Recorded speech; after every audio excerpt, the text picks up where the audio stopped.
स्थान में 7 पद होउची तार प्रकृत विषय को वर्णना करुछंती। परमेश्वर चाहिए गोटे एमान जीवन मध्य परिलक्षित है अन्य गोटे।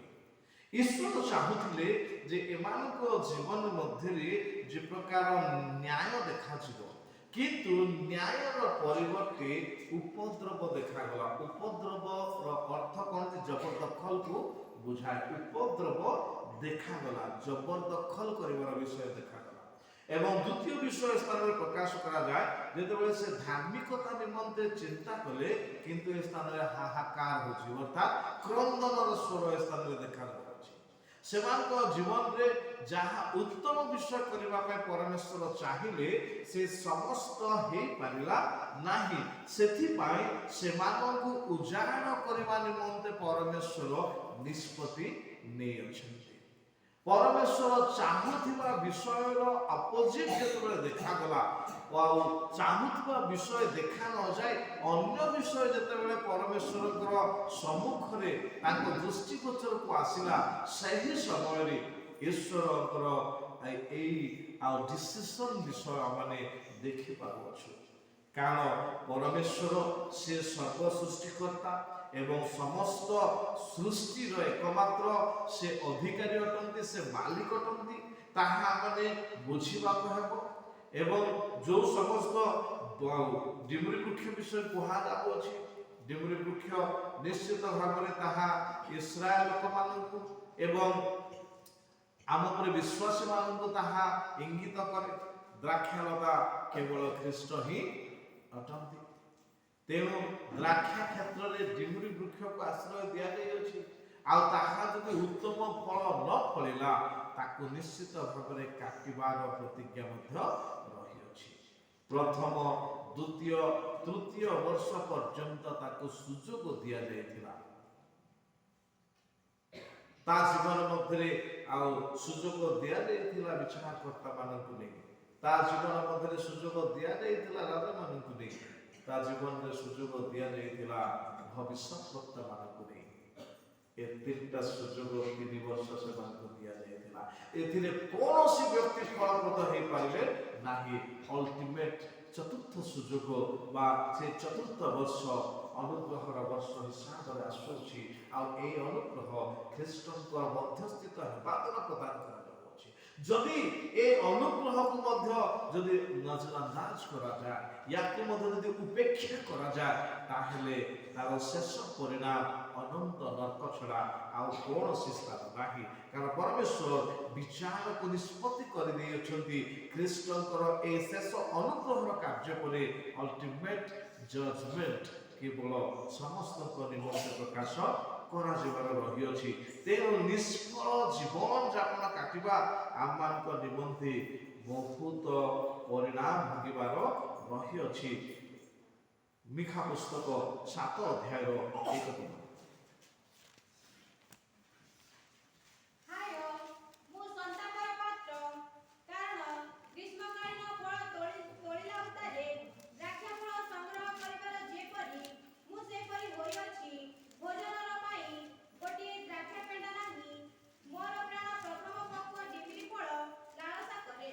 देखंतु जने व्यक्ति निजको ए स्थान से जानी पारुछि जे तांको जीवन मध्य किछि ही नाही।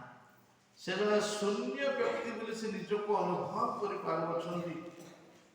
तांको जीवन मध्य से कौनसी फल रखी नाहंती। गोटे द्राक्षा पेंडा नाही।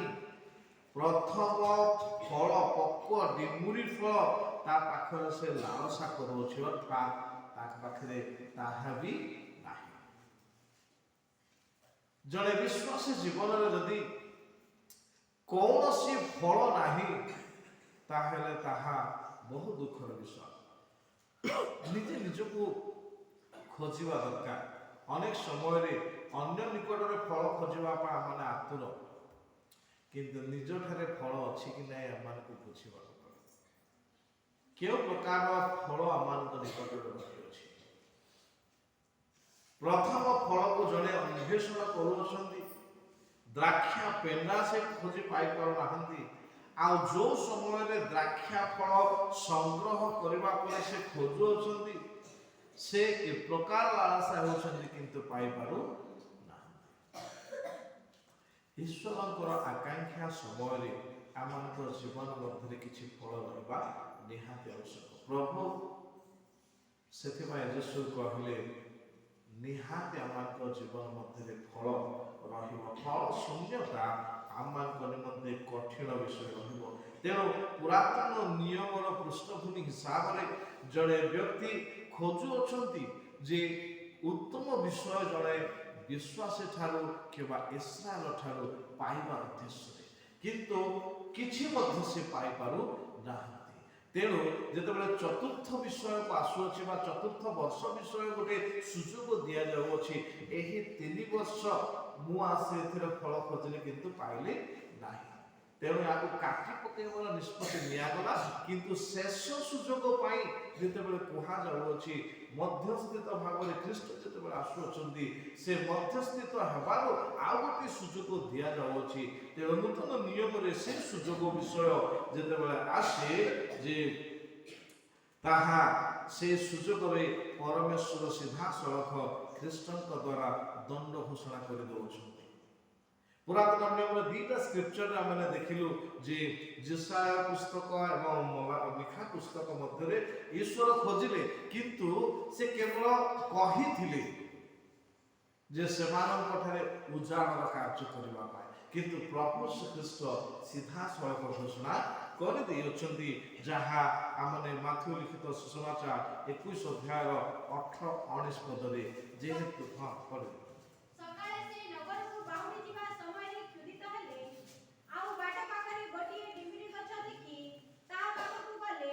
ପୁଣି କେବଳ ପତ୍ର ଛଡ଼ା ତାହାଠାରେ ଆଉ କିଛି ନ ପାଇ ତାହାକୁ କହିଲେ, ଆଉ କେବେ ହେ ତୋଠାରେ ଫଳ ନ ହେଉ। ସେଥିରେ ସେହି କ୍ଷଣି ସେହି ଡିମ୍ବିରି ଗଛ ଶୁଖିଗଲା। କିଛି ନାହିଁ, କେବଳ ଆକ୍ଟିଂ। ଲାଇଫରେ ଫଳ ଶୂନ୍ୟ ଜୀବନ, ଦେଖାଣିଆ ଜୀବନ, ଏହା ବିନା କୌଣସି ଆତ୍ମିକ ଫଳ ନଥାଏ। ତେଣୁ ନିର୍ଣ୍ଣୟ କରିସାରିଲେ ପ୍ରଭୁ ଶ୍ରୀଖ୍ରୀଷ୍ଟ। ପୁରାତନ ନିୟମର ବିଷୟ ମାନେ ଯାହା ଯିଶା ପୁସ୍ତକରେ ଦେଖୁଥିଲେ, ଆମେ ସେ ଏ ସମସ୍ତ ବିଷୟ ମାନଙ୍କ ଠାରେ ଖୋଜିଲୁ କିନ୍ତୁ ଆମେ ପାଇପାରିଲୁ ନାହିଁ। ସେଥିପାଇଁ ଯେତେବେଳେ ସେ ଖୋଜିଲେ, ପରମେଶ୍ୱର ଯେତେବେଳେ ସେ ଇସ୍ରାଏଲ ଲୋକମାନଙ୍କ ଜୀବନ ମଧ୍ୟରେ ଖୋଜୁଅଛନ୍ତି, ନ୍ୟାୟ ଖୋଜିଲା ବେଳେ ଉପଦ୍ରବ ଦେଖିଲେ ଏବଂ ଯେତେବେଳେ ସେମାନେ ଧାର୍ମିକତାକୁ ଅପେକ୍ଷା କଲେ ସେତେବେଳେ କ୍ରନ୍ଦନ ଦେଖିଲେ। ପରମେଶ୍ୱର 2ଟା ଫଳ ସେମାନଙ୍କ ନିକଟରେ ଖୋଜୁଥିଲେ। ଗୋଟିଏ ସେମାନଙ୍କ ଜୀବନ ମଧ୍ୟରେ ସବୁବେଳେ ନ୍ୟାୟ ରହିବ ଏବଂ ଦ୍ୱିତୀୟ ସେମାନଙ୍କ ଜୀବନ ମଧ୍ୟରେ ସବୁବେଳେ ଧାର୍ମିକତା ରହିବ। ଏ 2ଟା ଫଳ ସେ ଖୋଜୁଥିଲେ। ଏଠି ସେ ଡିମୁରି ବୃକ୍ଷର ଫଳ ପେଟ ଭରିବା ପାଇଁ ସେ ଖୋଜିବା ବିଷୟ କହୁନାହାନ୍ତି। ସେମାନଙ୍କ ଠାରେ ନ୍ୟାୟଚରଣ ଦେଖିବା ପାଇଁ ସେ ଚାହୁଁଥିଲେ, ସେମାନଙ୍କ ଠାରେ ଧାର୍ମିକତା ସେ ଦେଖିବା ପାଇଁ ଚାହୁଁଥିଲେ। କିନ୍ତୁ ତାର କମ୍ପ୍ଲିଟ ଅପୋଜିଟ ବିଷୟ ଯେତେବେଳେ ସେ ଦେଖିଲେ, ସେ ସମୟରେ ସେ ଗୋଟେ ନିର୍ଣ୍ଣୟ କରିବା ବିଷୟ ସେ ସ୍ଥାନରେ କହୁଛନ୍ତି। ତାର 4 ପାଖ ଯାହା ଅଛି ଆମେ ଆଉ ଟିକେ ପଢିଦେବା ଆଉଥରେ ସେଟା। ସକାଳେ ସେ ନଗରକୁ ବାହୁଡ଼ି ଯିବା ସମୟରେ ନାଇଁ ଯେଶାୟା ପୁସ୍ତକ 5 ଅଧ୍ୟାୟ, ଯେଶାୟା 5 ଅଧ୍ୟାୟ।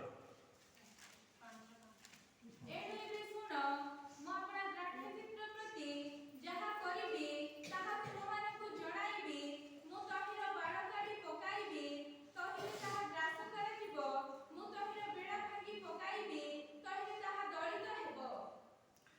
ଓକେ, ଏହା କରିବା ପାଇଁ ସେ ନିଷ୍ପତ୍ତି ନେଉଅଛନ୍ତି। ପୁରାତନ ନିୟମରେ ସଦାପ୍ରଭୁ ପରମେଶ୍ୱର ଯେତେବେଳେ ଖୋଜିଲେ ସେମାନଙ୍କ ଠାରୁ ନ୍ୟାୟ ଧାର୍ମିକତା ପାଇପାରିଲେ ନାହିଁ, ସେ କହିଲେ ମୁଁ ଆର ବେଡ଼ା କାଢ଼ିଦେବି, ୟାକୁ ଲୋକମାନଙ୍କ ନିମନ୍ତେ ପଦଦଳିତର କାର୍ଯ୍ୟ କରାଇବି, ଲୋକ ୟାକୁ ଗ୍ରାସ କରିବେ, ଏହି ପ୍ରକାର ଭାବରେ ଉଜାଡ଼ ହେଇଯିବ, ଏହା ତାଙ୍କର ନିଷ୍ପତ୍ତି। କିନ୍ତୁ ନୂତନ ନିୟମକୁ ଯେତେବେଳେ ଆମେ ଆସୁଛୁ, ଏଥିରେ ନିଷ୍ପତ୍ତି ନୁହଁ, ଡାଇରେକ୍ଟ ଡିସିସନ ଆମେ ଦେଖିବାକୁ ପାରୁଛୁ। ମୁଁ ଏମିତି କରିବି, ସେମିତି କରିବି, ସେମିତି କରିବି, ଯେହେତୁ ଏମାନଙ୍କ ଠାରେ ଫଳ ନାହିଁ। ମୁଁ ଯାହା ଚାହିଁଲେ ଏମାନଙ୍କଟା ନଥିବାରୁ ଏମାନଙ୍କ ନିମନ୍ତେ ମୁଁ ପଦଦଳିତର କାର୍ଯ୍ୟ କରିବି, ଏମାନଙ୍କ ପାଇଁ ମୁଁ ଉଜାଡ଼ କରିଦେବି। ଏହା ଗୋଟିଏ ଡିସିସନ୍ ନେବା ପୂର୍ବର ନିଷ୍ପତ୍ତିକୁ ପ୍ରକାଶ କରାଯାଉଅଛି, ଏମିତି କରିବି। କିନ୍ତୁ ଯେତେବେଳେ ସେ ପତ୍ର ଛଡ଼ା ଆଉ କିଛି ପାଇଲେ ନାହିଁ, କ'ଣ କହିଲେ ତାକୁ ସିଧାସଳଖ?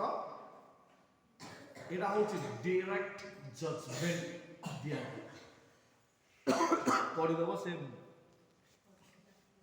21। ଆଉ ବାଟ ପାଖରେ ଗୋଟିଏ ଡିମ୍ବିରି ଗଛ ଦେଖି ତା ପାଖକୁ ଗଲେ, ପୁଣି କେବଳ ପତ୍ର ଛଡ଼ା ତାଠାରେ ଆଉ କିଛି ନ ପାଇ ତାହାକୁ କହିଲେ, ଆଉ କେବେ ତୋଠାରେ ଫଳ ନ ହେଉ। ସେଥିରେ ସେହି କ୍ଷଣି ସେହି ଡିମ୍ବିରି ଗଛ ଶୁଖିଗଲା। ଦେଖନ୍ତୁ, ପୁରାତନ ନିୟମରେ 3 ବର୍ଷ କେମିତି ସେମାନଙ୍କୁ ଛଡ଼ା ଯାଇଥିଲା। 3 ବର୍ଷ ସେମାନଙ୍କୁ ଛଡ଼ା ଯାଇଥିଲା। ମୁଁ 3 ବର୍ଷ ଏ ସ୍ଥାନରେ ଆସି ଫଳ ଖୋଜିଲି କିନ୍ତୁ ପାଇଲି ନାହିଁ।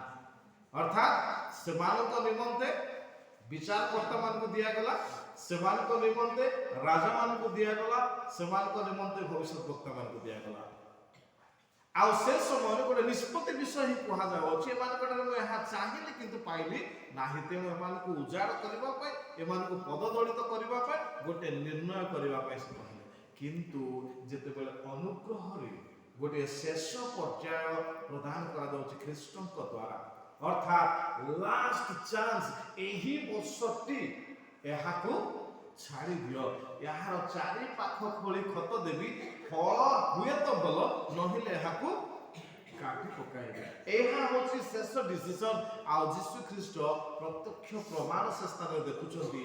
ଫଳ ବିନା ଯେତେବେଳେ ଗୋଟେ ବୃକ୍ଷ ରହିଅଛି, ସେ ସିଧାସଳଖ କହିଲେ, ଆଉ ତୋ ଠାରୁ କେହି କେବେ ହେ ଫଳ ନ,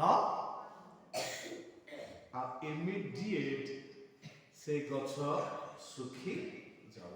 ଅର୍ଥାତ୍ ଈଶ୍ୱରଙ୍କର ଅଲ୍ଟିମେଟ୍ ଲାଷ୍ଟ ଚାନ୍ସ, ଶେଷ ସୁଯୋଗ ଯଦି କେହି ଅବହେଳା କରେ, ତାହେଲେ ଶେଷ ପରିଣାମ ବିନାଶ ଛଡ଼ା ଆଉ କିଛି ନୁହଁ। ତେଣୁ ଏଇ ଯେଉଁ ଚତୁର୍ଥ ପିରିୟଡ଼ ଆମମାନଙ୍କ ନିମନ୍ତେ ସର୍ବବୃହତ୍ ଚାନ୍ସ ବୋଲି ଆମମାନଙ୍କୁ, ଶେଷ ସୁଯୋଗ ବୋଲି ଆମମାନଙ୍କୁ ଗ୍ରହଣ କରିବାକୁ ହେବ, ଯେହେତୁ ଏହା ଛଡ଼ା ଆଉ କୌଣସି ରକ୍ଷାର କାରଣ ନାହିଁ। ତେଣୁ ଅନୁଗ୍ରହରେ ହିଁ ସୁରକ୍ଷିତ ରହିବା ଆମମାନଙ୍କର ନିତାନ୍ତ କର୍ତ୍ତବ୍ୟ ରହିଅଛି। ତେଣୁ ସିଧାସଳଖ ତାର ପରିଣାମ ସେ ପ୍ରକାଶ କରି ଦେଉଅଛନ୍ତି ଯେ ସେଥି ନିମନ୍ତେ ଦଣ୍ଡ ସେ ଘୋଷଣା କରିଦେଉଛନ୍ତି। ମାର୍କ ଲିଖିତ ସୁସମାଚାର ତାର 11 ଅଧ୍ୟାୟ 12-14। ତହିଁ ଆର ଦିନ ସେମାନେ ବେଥନିଆରୁ ଆସୁଥିବା ସମୟରେ ସେ କ୍ଷୁଧିତ ହେଲେ। ଆଉ ସେ ଦୂରରୁ ପତ୍ର ଥିବା ଗୋଟିଏ ଡିମ୍ବିରି ଗଛ ଦେଖି କେଜାଣି ସେଥିରୁ ଫଳ ପାଇବେ, ଏହି ଆଶାରେ ତାହା ପାଖକୁ ଗଲେ। କିନ୍ତୁ ପାଖକୁ ଆସି ସେ ପତ୍ର ବିନା ଆଉ କିଛି ପାଇଲେ ନାହିଁ, କାରଣ ସେତେବେଳେ ଡିମ୍ବିରି ଫଳର ସମୟ ନଥିଲା। ସେଥିରେ ଯୀଶୁ ତାହାଙ୍କୁ କହିଲେ, ଆଉ କେବେ କେହି ତୋଠାରୁ ଫଳ ନ ଖାଉ। ତାହାଙ୍କ ଶିଷ୍ୟମାନେ ଏହି କଥା ଶୁଣିଲେ। ଦେଖନ୍ତୁ, ଡିମ୍ବୁରି ବୃକ୍ଷ ଫଳର ସମୟ ସେ ସମୟରେ ନଥିଲା। ଅର୍ଥାତ୍ ଆକସ୍ମିକ ଭାବରେ ପରମେଶ୍ୱର ଆମମାନଙ୍କ ସମ୍ମୁଖକୁ ଆସିବାର ପ୍ରତିକ୍ରିୟା ଆମେ ଦେଖିପାରୁଛୁ। ତେଣୁ ଆମେ ମନେ ରଖିବାକୁ ହେବ, ଯେକୌଣସି ସମୟରେ ମଧ୍ୟ ପ୍ରଭୁ ଆମଠାରୁ ଧାର୍ମିକତା, ନ୍ୟାୟ ସେ ଖୋଜିପାରିବେ। ଆମମାନଙ୍କଠାରେ ଫଳ ଏନି ଟାଇମ୍ ରହିବା ଦରକାର। ସୁବିଧା ଥିଲେ ଗୋଟେ ପ୍ରକାର ଆଚରଣ ଏବଂ ସମସ୍ୟା ଥିଲେ ଆଉ ଗୋଟେ ପ୍ରକାର ଆଚରଣ ଈଶ୍ୱରଙ୍କ ଦୃଷ୍ଟିରେ ହେଇପାରିବ ନାହିଁ। ସେଥିପାଇଁ ଜ୍ଞାନୀ ସୋଲୋମନ କହିଲେ, ମୋତେ ବେଶୀ ଧନୀ କଲେ ମୁଁ ତୁମକୁ ପାଶରେ ଯିବି, ଆଉ ଯଦି ମୁଁ ବେଶୀ ଗରିବ ହେବି ତାହେଲେ ମୁଁ ଚୋରି କରିବି। ତେଣୁ ମୋତେ ମୋର ପ୍ରତିଦିନ ପଢ଼ି ଦିଅ ସେ କହିଲେ।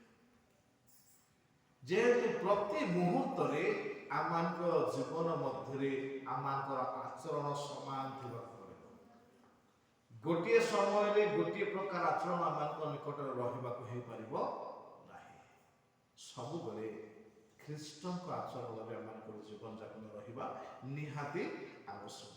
ସେଥିପାଇଁ ନିଃସନ୍ଦେହରେ ଯଦି କୌଣସି ଲୋକ କିଛି କାର୍ଯ୍ୟ କରନ୍ତି, ଈଶ୍ୱରଙ୍କ ଠାରେ ବିଶ୍ୱାସର ସହିତ, ସେ 11 ଅଧ୍ୟାୟରେ 20-24 ପଦ ମଧ୍ୟରେ କୁହାଯାଏ ଯଦି କୌଣସି କାର୍ଯ୍ୟ କରିବା ପାଇଁ ପ୍ରଭୁ ଯୀଶୁ ଖ୍ରୀଷ୍ଟଙ୍କ ଉପରେ ବିଶ୍ୱାସ ରଖି କୌଣସି ଗୋଟେ ନିଷ୍ପତ୍ତି ନିଆଯାଏ ତାହା ସଫଳ ସୁନିଶ୍ଚିତ ଭାବରେ ରହିବା ବିଷୟ ସେ ପ୍ରକାଶ କରିବ। 20-24 ସକାଳେ ସେ ବାଟ ଦେଇ ଯିବା ସମୟରେ ସେମାନେ ଡିମିରି ଗଛଟି ମୂଳରୁ ଶୁଖି ଯାଇଥିବା ଦେଖିଲେ।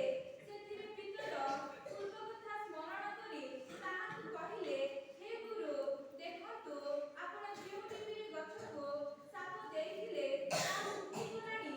ଯୀଶୁ ସେମାନଙ୍କୁ ଉତ୍ତର ଦେଲେ, ଈଶ୍ୱରଙ୍କଠାରେ ବିଶ୍ୱାସ ରଖ। ମୁଁ ତୁମମାନଙ୍କୁ ସତ୍ୟ କହୁଅଛି ଯେ କେହି ପର୍ବତକୁ ତୁ ଉଠି ସମୁଦ୍ରରେ ଯାଇ ପଡ଼ ବୋଲି କହିବ ଆଉ ଆପଣା ହୃଦୟରେ ସନ୍ଦେହ ନ କରି ଯାହା କହୁଅଛି ତାହା ଘଟିବ ବୋଲି ବିଶ୍ୱାସ କରିବ, ତାହା ନିମନ୍ତେ ତାହା ଘଟିବ। ଅତଏବ ମୁଁ ତୁମମାନଙ୍କୁ କହୁଅଛି, ତୁମେମାନେ ଯାହା ଯାହା ପ୍ରାର୍ଥନା କର ଓ ମାଗ, ସେ ସବୁ ପାଇଅଛ ବୋଲି ବିଶ୍ୱାସ କର, ସେଥିରେ ସେହି ସବୁ ପାଇବ। ଦୁଇଟି ବିଷୟ ସ୍ଥାନରେ ବର୍ଣ୍ଣନା କରନ୍ତି। ଗୋଟିଏ